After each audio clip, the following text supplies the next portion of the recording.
চোখ রাঙিয়ে কথা বলেছিলেন, বাংলাদেশের মুসলমানেরা, বাংলাদেশি ভাইয়েরা, তোমরা দরকার হয় ঘাস খেয়ে হলেও সীমান্ত রক্ষার জন্য অস্ত্র বানাও। সেই খুদা আমাদের শহীদ উসমান হাদি ভাই এইখানে হলো আমাদের পাশে ঘুমিয়ে রয়েছেন। উনি আমাদের দেখছেন, উনি আমাদেরকে বলে গিয়েছিলেন, ইনসাফের ডাক দিয়েছিলেন, বাংলাদেশের পক্ষের আজাদীর আন্দোলনে ডাক দিয়েছিলেন। যারা আমরা উসমান হাদি ভাইকে ভালোবাসি, যারা বাংলাদেশকে ভালোবাসি, যারা কবি নজরুলের মন্ত্রে দীক্ষিত আছে, আমাদের সামনে একটি নতুন যুদ্ধ অবতীর্ণ হয়েছে। সেই যুদ্ধের মধ্যে চলে এসেছে গেরুয়া রক্ষী বাহিনী, যারা আমাদের সীমান্তে শুধু 2000 থেকে 2026 সাল পর্যন্ত 2025 জন মানুষ বাংলাদেশি নাগরিককে তারা হত্যা করেছে। প্রত্যেকবারই যখন বাংলাদেশ নাগরিককে তারা হত্যা করেছে, তারা বাংলাদেশে 2025 বার বাংলাদেশের সীমান্ত এবং বাংলাদেশের মানচিত্রের উপরে হলো যুদ্ধ ঘোষণা করেছে। আমাদের যিনি বর্তমান সরকার, ওনারা বলেছিল সবার আগে বাংলাদেশ, সবার আগে বাংলাদেশ আপনি মুখে বলেন, আর সীমান্তে যখন মানুষ মরে তখন আপনার বক্তব্য এবং কাজ হলো সাংঘর্ষিক। এই জন্য বক্তব্য এবং কাজ যখন সাংঘর্ষিক হয় তাদেরকে বলা হয় মুনাফিক।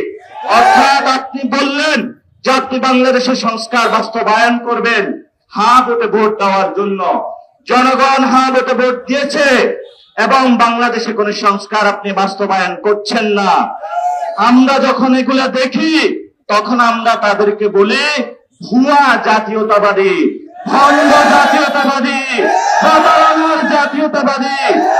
যদি জাতীয়তাবাদী হতে হয় তাহলে প্রথমে আপনাদেরকে বাংলাদেশের মানুষের পক্ষে দাঁড়িয়ে সীমান্তের মানুষদেরকে আপনাদেরকে রক্ষা করতে হবে। গতকালকে লালমনিরহাট হাতীবান্ধাতে খাদিমুল ইসলাম নামে এক ভাইকে 6 বুলেটের আঘাতে তাকে শহীদ করা হয়েছে।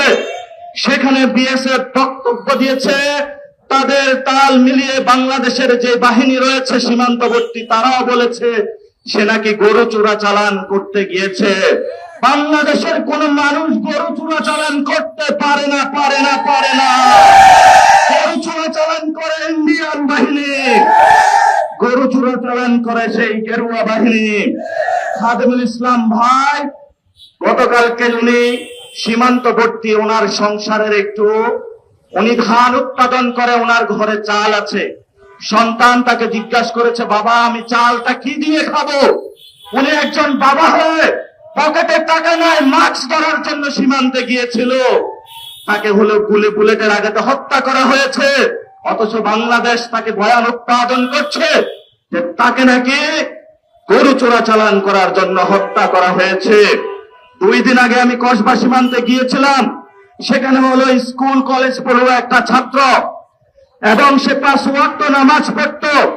তার সীমান্ত চোরাচালান এবং চোরা কারবারির সাথে ন্যূনতম কোনো সম্পর্ক ছিল না। তাকে হত্যা করা হয়েছে, এলাকাবাসীর কাছে প্রচার করা হয়েছে সে নাকি চোরা কারবারি। এভাবেই আমাদেরকে হত্যা করার, তারা চোরা কারবারি উপাধি দিয়ে একটি হত্যার বৈধতা তারা উৎপাদন করছে। আপনারা দেখেছেন আলেমদেরকে জঙ্গি তকমা দিয়ে গত 15 বছরে তারা বয়ান উৎপাদন করেছিল, মিডিয়া সন্ত্রাস চালিয়েছিল। আলেমদের একটাই দোষ, বাংলাদেশে আলেমরা হলো ইসলামকে ভালোবাসে, মসজিদে নামাজ পড়তে যায়, তারা ভারতের সাথে কখনো আপোষ করবে না। এটাই তাদের অপরাধ। এটাই যদি তাদের অপরাধ হয়ে থাকে, সার্বভৌমত্ব ইসলাম যদি তাদের অপরাধ হয়ে থাকে, এই অপরাধের কারণে আমরা ফাঁসিতে ঝুলতে প্রস্তুত আছি, কিন্তু আমরা এটার সাথে আপোষ করবো না, করবো না ইনশাআল্লাহ। আপনারা জানেন বর্তমান যে সরকারে রয়েছে, সীমান্তে যদি কেউ যায় সেখানে যেই বাহিনী হোক না কেন তাকে গ্রেফতার করতে পারবে যদি সে কোনো অপরাধী হয়ে থাকে, কিন্তু তাকে গুলি করতে পারবে না। এটা একটা আন্তর্জাতিক আইন।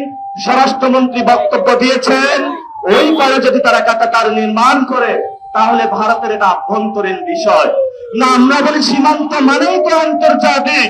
আপনি সংবিধান বুঝেন, সীমান্ত বুঝেন না, সার্বভৌমত্ব বুঝেন না। আমরা মনে করি এগুলা হলো ভুয়া সংবিধান বিশেষজ্ঞ। এখনো কিনা আমাদেরকে বলে যে আমরা কি সরকার বিরোধী, আর আপনার নামের দলে তো হলো জাতীয়তাবাদী। তাহলে তো যেই জন্য আজকে আমরা আন্দোলনে দাঁড়িয়েছি, সেই আন্দোলনটা তো প্রথমেই আপনার করার কথা ছিল। কারণ জিয়াউর রহমান আন্দোলন করেছিল, বেগম খালেদা জিয়া আন্দোলন করেছিল, উনি বলেছিল সার্বভৌমত্বের সাথে কোনো আপোষ করবে না। ওদের হাতে গোলামীর জিঞ্জির, ওদের হাতে দিল্লির জিঞ্জির, উনি বলেছিল আমাদের হাতে স্বাধীনতার পতাকা। তাহলে আজকে সেই স্বাধীনতার পতাকা কোথায়? সীমান্তে বুলন্ডিত হচ্ছে। আমরা ইনশাআল্লাহ আমাদের আজাদির লড়াই, বাংলাদেশের সার্বভৌমত্বের লড়াই জারি রাখবো। আমরা এখানে স্বল্প মানুষ দাঁড়িয়েছি, আমরা এখানে কেউ আজকে টাকার জন্য আসি নাই, আমরা কোন পাওয়ারের জন্য আসি নাই, আমরা একমাত্র বাংলাদেশের সার্বভৌমত্ব রক্ষার জন্য এই রোদের মধ্যে দাঁড়িয়ে আছি। এই কথাটা বলে শেষ করব। আমাদেরকে যেই তারা সবক দিয়েছে, বাংলাদেশে নাকি সীমান্তে হলো মাদকের চালান হয়, চোরা কারবারি হয়, তাহলে স্বরাষ্ট্রমন্ত্রী কি করে? আমরা বলি যে স্বরাষ্ট্রমন্ত্রীর পকেটের মধ্যে ওই মাদকের পার্সেন্টেজ আসে। যদি মাদকের পার্সেন্টেজ না আসতো তাহলে স্বরাষ্ট্রমন্ত্রী মাদক কারবারিদের সীমান্তে কেন দমন করে না? সেই প্রশ্ন আমরা রেখে গেলাম। আমরা দেখেছিলাম ইয়াবা ববিকে শেখ হাসিনা চালাইতো, তাহলে সেই ঢাকা শহরে ইয়াবাটা কই থেকে আসে, কোন রুটের মাধ্যমে আসে, সরকার সেটা খুঁজে বের করতে হবে। ঢাকা শহরে ফেন্সিডিলের বোতল কিভাবে আসে, সরকার সেটাকে খুঁজে করতে হবে।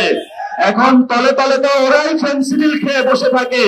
যেই ধরবে ফেন্সিডিল, যেই ধরবে হলো ইয়াবা, ওই ফেন্সিডিল আর ইয়াবা খেয়ে বসে থাকে।